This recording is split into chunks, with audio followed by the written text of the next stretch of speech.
صلی اللہ علیہ وآلہ وسلم، آپ علیہ السلام نے کیا کیا؟ کیوں ایک ایسے گھرانے میں شادی کی جن کے پاس نہ دولت ہے نہ ہی شہرت؟ اور لوگ بھی آپ علیہ السلام کے اس اقدام سے حیرت زدہ ہیں۔ امام سجاد علیہ السلام نے فرمایا، مجھے گمان تھا کہ تم نیک خیالات اور نیک سیرت انسان ہو۔ خداوند عالم نے ایسے پست افکار اور معیار کو باطل قرار دیا ہے، ایسی تنقید اور افکار و نظریات کی مذمت کی ہے۔ کربلا کے دلخراش ثانیہ کے بعد جناب مختار رضوان اللہ تعالیٰ علیہ نے قیام کیا تاکہ امام حسین علیہ السلام کے قاتلوں کو واصل جہنم کر سکیں۔ ان کے لشکر کے کمانڈر جناب ابراہیم بن مالک اشتر علیہ السلام نے عبید اللہ بن زیاد ملعون کو گرفتار کر کے قتل کیا اور اس ملعون کا سر جناب مختار کی خدمت میں بھیج دیا، جسے جناب مختار نے مدینہ منورہ میں امام زین العابدین علیہ السلام اور جناب محمد حنیفہ رضوان اللہ علیہ کے پاس بھیج دیا۔ امام زین العابدین سلام اللہ علیہ دسترخوان پر تشریف فرما تھے کہ عبید اللہ بن زیاد ملعون کا سر آپ علیہ السلام کی خدمت میں پیش کیا گیا، جسے دیکھتے ہی امام سجاد علیہ السلام نے فرمایا کہ جب ہمیں اسیر کر کے اس ملعون عبید اللہ بن زیاد کے دربار میں حاضر کیا گیا تو اس وقت یہ اپنے ساتھیوں کے ساتھ دسترخوان پر بیٹھا تھا اور میرے بابا کا سر مبارک اس کے سامنے تھا۔ میں نے اسی وقت دعا کی تھی، خدایا مجھے دنیا میں جانے سے پہلے اس ملعون کا کٹا ہوا سر دکھا دے۔ خدا کا شکر ہے اس نے میری دعا کو قبول کر لیا۔ اس کے بعد ملعون کے سر کو وہاں سے دور کرا دیا اور اپنے سر کو سجدہ معبود میں رکھ دیا اور فرمایا، حمد ہے اس خدا کی جس نے میری دعا کو قبول کیا اور ہمارے خون نحق کا دشمن سے بدلہ لیا۔ نیز فرمایا، خداوند عالم مختار کو بہترین انعام اور جزائے خیر عطا فرمائے۔ کربلا کے 35 سال بعد حضرت امام زین العابدین کو زہر دے کر کیوں مارا گیا؟ حضرت امام زین العابدین کے جنہیں امام سجاد بھی کہا جاتا ہے، وہ 10 محرم 61 ہجری میں کربلا کے میدان میں موجود تھے، لیکن بہت زیادہ بیمار ہونے کی وجہ سے وہ اس جنگ میں حصہ نہ لے سکے۔ جب یزید کی فوج نے سبھی اہل بیت کو شہید کر دیا تو ابن زیاد کی نظر حضرت امام زین العابدین پر پڑی تو اس نے حکم دیا کہ اس لڑکے کی بھی گردن کاٹ کر اسے نیزے پر لٹکا دیا جائے۔ یہ سن کر شمر آگے بڑھا اور اس نے امام زین العابدین کو شہید کرنا چاہا، لیکن اسی وقت حضرت زینب آ کر اپنے اس بھتیجے پر لیٹ گئیں اور روتے ہوئے کہنے لگیں کہ اے ظالمو، تم نبی کے گھر والوں کا کتنا خون بہو گے؟ کیا ابھی تک تمہاری پیاس نہیں بجھی ہے؟ شمر نے بہت کوشش کی لیکن حضرت زینب نے اپنے اس بھتیجے کو شہید نہ ہونے دیا۔ آخر مجبور ہو کر ابن زیاد نے شمر کو روک لیا اور پھر سبھی کو لے کر پیدل ہی کوفہ شہر گیا۔ یہ بھی شاید اللہ ہی کا فیصلہ تھا کہ حضرت زین العابدین کربلا کے میدان میں شہید نہ ہوئے، کیونکہ اس دن مردوں میں صرف حضرت زین العابدین ہی بچے تھے جنہیں یزید کی فوج شہید نہ کر پائی تھی، اور پھر انہی سے حضرت زین العابدین کی ایک اولاد چلی کہ جنہیں آج سید حسینی بھی کہا جاتا ہے، لیکن آگے چل کر 35 سال بعد انہیں بنو امیہ والوں نے حضرت زین العابدین کو بھی زہر دے کر بے دردی کے ساتھ شہید کر دیا۔ تو ناظرین، وہ واقعہ کیا ہے؟ آئیے جانتے ہیں۔ حضرت حسین رضی اللہ تعالیٰ عنہ کے لڑکے امام زین العابدین کی پیدائش سن 38 ہجری میں ہوئی۔ آپ بچپن سے ہی بہت نیک مزاج اور اللہ کی عبادت کرنے والے انسان تھے۔ ہر ایک سے ہنسی خوشی ملتے اور کبھی کسی سے جھگڑا نہ کرتے۔ حضرت زین العابدین کی پیدائش کے وقت ان کے دادا حضرت علی سلام اللہ علیہ موجود تھے اور اس وقت مسلمانوں کے خلیفہ و بادشاہ تھے۔ حضرت زین العابدین کی پیدائش کو ابھی کچھ دن ہی گزرے تھے کہ اچانک ان کی امی بہت زیادہ بیمار پڑ گئیں۔ والد حضرت حسین رضی اللہ تعالیٰ عنہ نے ہر طرح سے دوا علاج کیا لیکن وہ ٹھیک نہ ہو سکی اور کچھ ہی دنوں بعد ان کی وفات ہو گئی۔ امی کی وفات کے بعد حضرت زین العابدین کو ان کی خالہ نے پالا پوسا جب ان کی عمر 2 سال ہوئی تو تاریخ کا وہ دردناک واقعہ بھی پیش آیا کہ آپ کے دادا حضرت علی کو ایک ظالم انسان نے چاقو سے وار کر کے فجر کی نماز میں شہید کر دیا۔ دھیرے دھیرے وقت گزرتا گیا اور حضرت زین العابدین بڑے ہو گئے۔ آپ بہت زیادہ نیک تھے۔ جب بھی نماز کا وقت ہوتا، وضو کرنے کے لیے پانی لے کر بیٹھتے تو چہرے کا رنگ بدل جاتا، جسم کانپنے لگتا۔ ایک دن گھر والوں میں سے کسی نے پوچھ ہی لیا کہ آپ کی نماز پڑھنے سے پہلے ایک حالت کیوں ہو جاتی ہے؟ تو حضرت زین العابدین نے جواب دیا کہ اللہ کے سامنے کھڑے ہوتے ہوئے مجھے خوف محسوس ہوتا ہے کہ اس سے میرے چہرے کا رنگ بدل جاتا ہے، اور جب بھی نماز کی نیت باندھتے تو اکثر 2 رکعت میں صبح ہو جاتی۔ ساری رات قرآن کی آیتیں پڑھ کر روتے رہتے۔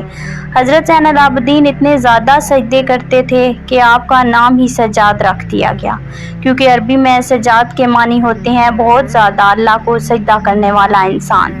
ایک بار بازار میں کسی جاہل انسان نے حضرت زین العابدین کو برا بھلا کہنا شروع کر دیا، لیکن آپ نے اس انسان پر کوئی دھیان نہیں دیا بلکہ خاموش ہو کر وہاں سے جانے لگے۔ تو انسان غصے میں کہنے لگا، اے سجاد بن حسین، میں آپ کو برا بھلا کہہ رہا ہوں اور آپ مجھے کوئی جواب کیوں نہیں دیتے؟ تو حضرت زین العابدین نے کہا کہ میرے نانا پر جو کتاب نازل ہوئی اس میں لکھا ہے کہ جب بھی تم میں سے کوئی جاہل بحث کرے تو تم اسے نظر انداز کر دیا کرو۔ ناظرین، حضرت امام زین العابدین کی شادی 57 ہجری میں انہی کے چچا حضرت حسن کی لڑکی حضرت فاطمہ رضی اللہ تعالیٰ عنہ سے ہوئی۔ آگے چل کر آپ کے 11 لڑکے اور 4 لڑکیاں ہوئیں۔ آپ کے لڑکوں میں سب سے مشہور حضرت باقر اور حضرت زید شہید ہیں۔ 10 محرم 61 ہجری میں حضرت زین العابدین اپنے والد حضرت حسین کے ساتھ کربلا کے میدان میں گئے تھے، لیکن وہ اس دن اتنے زیادہ بیمار تھے کہ پورا دن بے ہوشی کی حالت رہی، اس لیے وہ اسی جنگ میں شریک نہ ہو سکے۔ لیکن ابن زیاد نے حضرت زین العابدین کو قیدی بنا کر انہیں یزید کے سامنے دمشق میں پیش کیا۔ کچھ روایتوں کے مطابق یزید نے کربلا کے واقعہ کے بعد اہل بیت کی سبھی عورتوں کو مدینہ واپس بھیج دیا، لیکن حضرت زین العابدین کو 1 سال کے لیے جیل میں قید کر لیا۔ 1 سال بعد جب حضرت زین العابدین ظالم یزید کی جیل سے چھوٹ کر اپنے شہر مدینہ آئے تو وہ اکثر رویا کرتے تھے۔ کسی نے آپ سے پوچھا کہ آپ اتنا زیادہ کیوں روتے ہیں؟ تو حضرت زین العابدین نے جواب دیا کہ اے انسان، حضرت یعقوب علیہ السلام کا بیٹا یوسف ان سے جدا ہو گیا تھا، بعد میں مل بھی گیا تھا، لیکن پھر بھی حضرت یعقوب علیہ السلام اتنا زیادہ روئے کہ ان کی آنکھوں کی روشنی چلی گئی، اور میں نے تو اپنی آنکھوں کے سامنے کربلا کے میدان میں اپنے والد اور بھائیوں کو قتل ہوتے دیکھا ہے، تو مجھے رونا کیوں نہ آئے؟ جب بھی حضرت زین العابدین سے پوچھا جاتا کہ آپ کو ساری زندگی میں سب سے زیادہ تکلیف کس دن ہوئی، تو آپ جواب دیتے کہ یزید کی محفل دمشق میں۔ حضرت زین العابدین کے دل پر سب سے بڑا صدمہ یہ لگا کہ یزید نے نبی کے گھر کی بیٹیوں کا دوپٹہ ہٹا کر انہیں بے پردہ بازاروں میں لا کھڑا کیا تھا۔ حضرت زین العابدین جب بھی اس منظر کو بیان کرتے تو وہ اپنی پھوپھی حضرت زینب کا ذکر کرتے تو سارا جسم کانپنے لگتا اور آنکھوں سے آنسو بہنے لگتے۔ حضرت زین العابدین جب یزید کی جیل سے چھوٹ کر مدینہ پہنچے تو نانا حضور اکرم صلی اللہ علیہ وآلہ وسلم کی قبر پر کھڑے ہو کر روتے ہوئے کہا کہ اے میرے نانا جان، مجھے یزید نے جیل میں ایسی تکلیفیں دی کہ شاید وہ کسی غلام کو بھی نہ دی جاتی۔